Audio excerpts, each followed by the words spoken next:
Hi guys, evident by my title, you might know that my presentation today is on cheating, which in the more scientific terms is known as infidelity. It's also known as extra-didactic sexual involvement, which I'm going to refer to throughout this presentation as ESI. Now, out of a show of hands, how many of you guys know someone who's been cheated on? It's not shocking that a lot of you guys are raising your hands because cheating occurs in about 20% of marriages and up to 70% of dating relationships, which would be a lot of the relationships that we in the class are in today. So a lot of the times people think of only the negative effects of cheating. However, studies have shown that there are some positive effects, such as an increased self-esteem and an increased sense of self. Also, as we learned in LeVay, we know that evolutionary speaking, it makes sense for females to want to mate with the best male. So overall, there might be infidelity there. And then mates just want to spread their sperm and they want to continue their lineages. So it also makes sense for them to be involved in infidelity. However, in majority of cases, there's actually more negative consequences, such as sexual abuse, a decline in psychological health, and also, in rare but extreme cases, suicide. Most of the time of the person who was cheated on. Now, a lot of studies try to figure out how do we define infidelity. And the reason for this, that you need to define it, is because some people think cheating's one thing and some people think it's another thing. So for example, there's something such as explicit, which would be oral sex. Another type of cheating would be deceptive, which is lying to a mate or telling them you're doing one thing when you're actually doing something else. And a third type is ambiguous, which is something such as dancing with someone of the opposite sex or grabbing coffee with someone. Now, these three types of cheating were defined in something that's known as the Perceptions of Dating Infidelity Scale, and basically this was done, it's called PDIS, and it was done so that researchers could have an idea of where the baseline for their participants were, because cheating, like I said, for one person is different for another person. Now, a lot of the times people ask when they get cheated on, why? Could I have known? Was there some warning signs? And studies have shown that there actually is. One of the warning signs of cheating is that they've cheated before. Another one of the warning signs is that their friend group is very accepting of it. So if you have friends who think cheating's okay, there's a higher chance that you'll probably engage in it. Another thing is just being a male. Males tend to engage in infidelity more than females do. One of the other warning signs is that you're very self-obsessed. You think that you are hot and that it would be very easy for you to attract another mate, and therefore you're more likely to engage in it. And one of the other signs is when you're not religious. A lot of the times people put cheating down because of a moral sense, and so if you're not very religious, sometimes that doesn't exist, and therefore you're more likely to engage in it. However, a lot of these studies that I'm talking about that found these warning signs ask people to think back to relationships they've been in the past where they've been cheated on, or relationships that have happened that the one they might be currently in. However, a lot of these studies didn't ask people from relationship to relationship, which brings me to the really cool study that I looked at, which was Once a Cheater, Always a Cheater, Serial Infidelity Across Subsequent Relationships.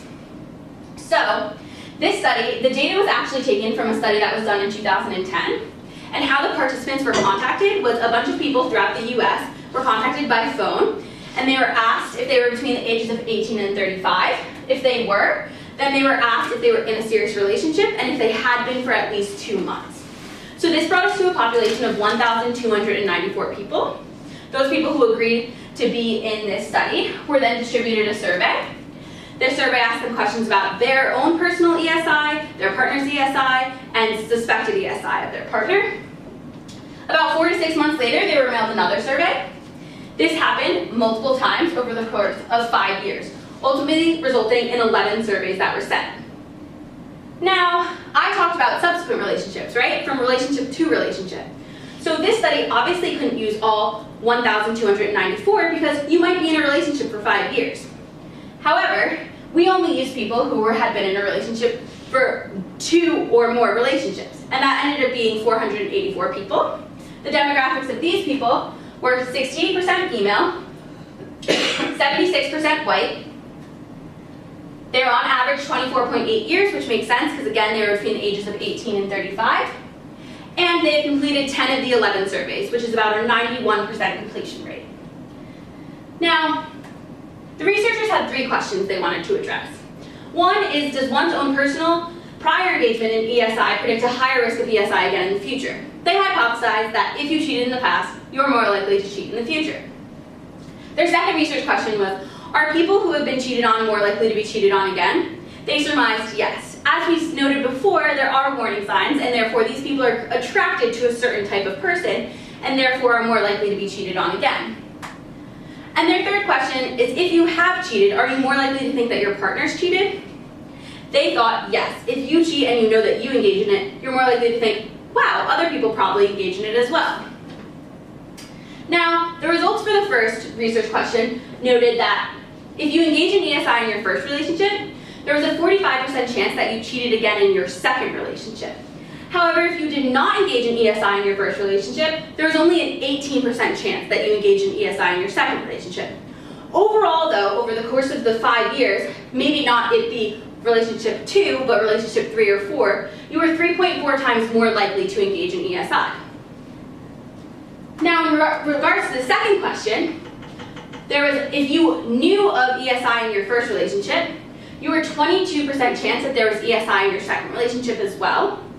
Had you not had ESI in your first relationship and you knew that, there was only a 9% chance that you knew of ESI in the second relationship. So overall, over the course of the 5 years, you were 2.4 times more likely to be cheated on again had you been cheated on in the past and you knew about it. Now, there's also something as suspected ESI, where you think your partner's cheated. Now, in this case, if you had suspected it in the first relationship, you were 37% chance you suspected it again in the second relationship, and had you not suspected it in the first relationship, there was only a 6% chance you suspected it in the second relationship. But overall, you were 4.3 times more likely to suspect it in a future relationship had you suspected it in the past. Now, in regards to the third question, which was about whether or not you engaging in ESI meant that you thought your partner engaged in ESI, they found no evidence to support that. Overall, general stats for the study showed that 44% of participants engaged in personal ESI, 30% knew of their partner engaging in ESI, and 18% suspected ESI. And this is over the span of the 5 years at any given point. What's super interesting about this study, though, is that they found no difference when they controlled for gender. So males and females showed the same amount of engagement in ESI, be it their partner or them themselves, which is super interesting because, as I noted before, men are way more likely to cheat. So, what does this study tell us? Once a cheater, always a cheater? Well, not exactly. Although it's a huge warning sign that if you cheated in the past, you'll cheat in the future, this study doesn't show that once you cheat, you're definitely going to cheat again. If you cheated in your first relationship, there was a less than a 50% chance of you cheating again. That's not that high when you look at it at the end of the day. So what does this study give us? The more interesting thing actually is that if you've been cheated on before, you're likely to be cheated on again. That brings us some clinical information that we're going to need to dive more deeper into in the future. Although this study was great, there were some limitations. Now, when they were asking people about cheating, they defined it as sexual relations.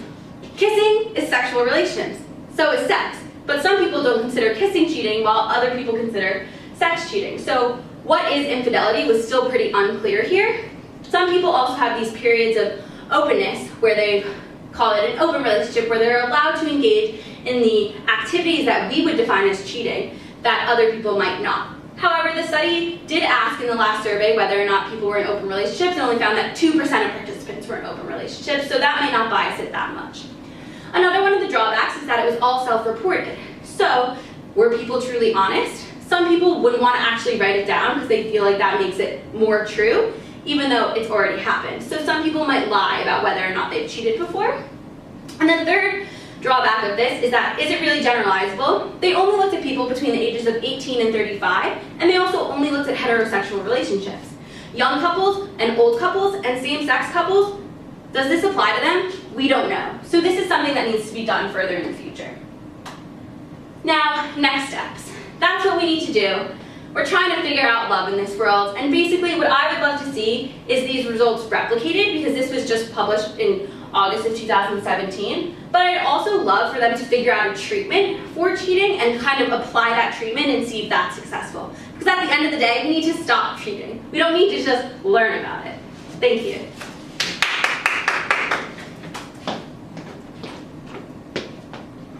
(9:56). Oh, Perfect. Okay, so I took out this slide in the beginning, which I had. Have you seen the movie Big Six? I have. Do you remember this scene? You're going to know the woman that